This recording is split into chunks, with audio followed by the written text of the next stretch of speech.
하나님 말씀, 오늘은 여호수아 19장 49절에서 50절까지 말씀 가지고 함께 나눕니다. 먼저 성경 봉독합니다. 이스라엘 자손이 이렇게 그들의 경계선을 따라 땅 나누기를 마친 다음에 그들은 눈의 아들 여호수아에게 자기들의 땅에서 얼마를 떼어 여호수아의 유산으로 주었다. 그들은 주님께서 말씀하신 대로 여호수아가 요구한 에브라임 산간 지방에 있는 성읍 딥낫세라를 그에게 줬다. 여호수아는 거기에 성읍을 세우고 그곳에서 살았다. 아멘. 여호수아는 모세의 뒤를 이은 이스라엘의 지도자였습니다. 단순히 모세의 뒤를 이은 것만이 아니라 여호수아는 가나안을 정복하는 과정에서 여리고성을 무너뜨리고 가나안의 왕들을 모두 물리치고 각 지파별로 땅을 분배하는 것까지 참 놀라운 일을 해낸 지도자였습니다.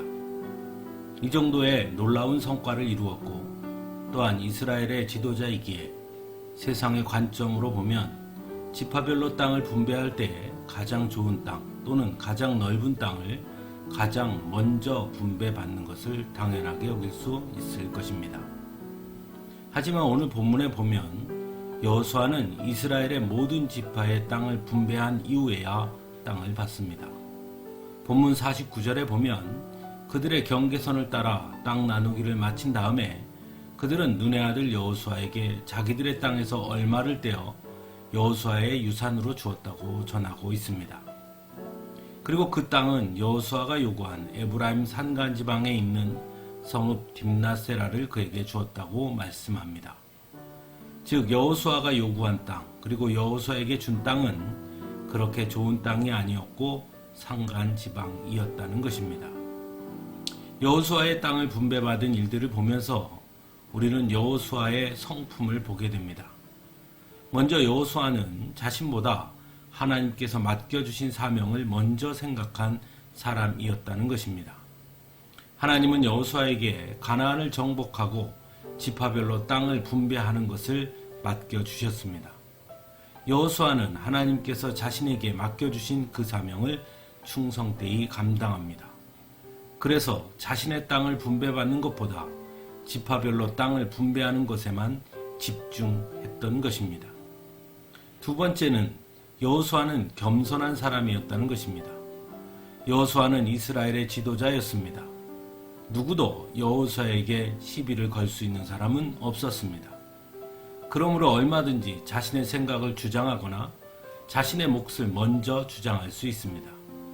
하지만 여호수아는 자신의 생각이나 몫을 주장하지 않습니다.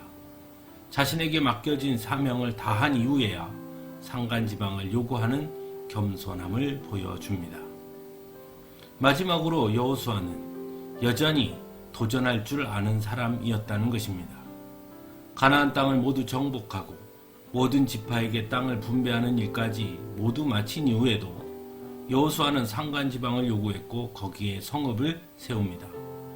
엄청난 사명을 감당한 이후였기에 이제 편하게 쉴 수 있는 상황이라고도 할 수 있을 것입니다. 하지만 그럼에도 불구하고 그는 결코 안주하지 않습니다. 현실에 안주하고자 했다면 좀 더 편안한 땅을 요구했을 만도 한데 여호수아는 산간지방을 요구하고 거기에 성읍을 세웁니다. 즉 여호수아는 끝없이 도전하는 사람이었다는 것입니다. 사랑하는 성도 여러분, 우리는 쉽게 이스라엘의 최고의 지도자라고 하면 모세를 생각하게 됩니다. 그것은 이스라엘 백성들을 이집트에서 해방시켰고 또한 광야에서 보여준 리더십 때문이었습니다. 하지만 만일 여호수아가 없었더라면 가나안 땅을 정복하고 정착하기는 어려웠을지도 모릅니다. 모세와 비교해서 여호수아는 대단한 기적을 나타내거나 강력한 리더십을 발휘한 지도자는 아니었습니다. 하지만 여호수아는 모세에게 없었던 겸손함과 부드러움이 있었습니다.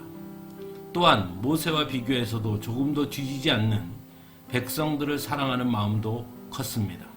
무엇보다 하나님의 명령에 순종하는 지도자였습니다. 그리고 그는 오늘 우리가 살펴본 것처럼 좋은 성품을 가진 사람이기도 했습니다. 어쩌면 하나님은 여호수아의 이러한 성품 때문에 여호수아를 선택했는지도 모릅니다. 그런 의미에서 성도에게 있어 성품이 얼마나 중요한지를 다시 한번 생각하게 됩니다. 함께 기도하겠습니다.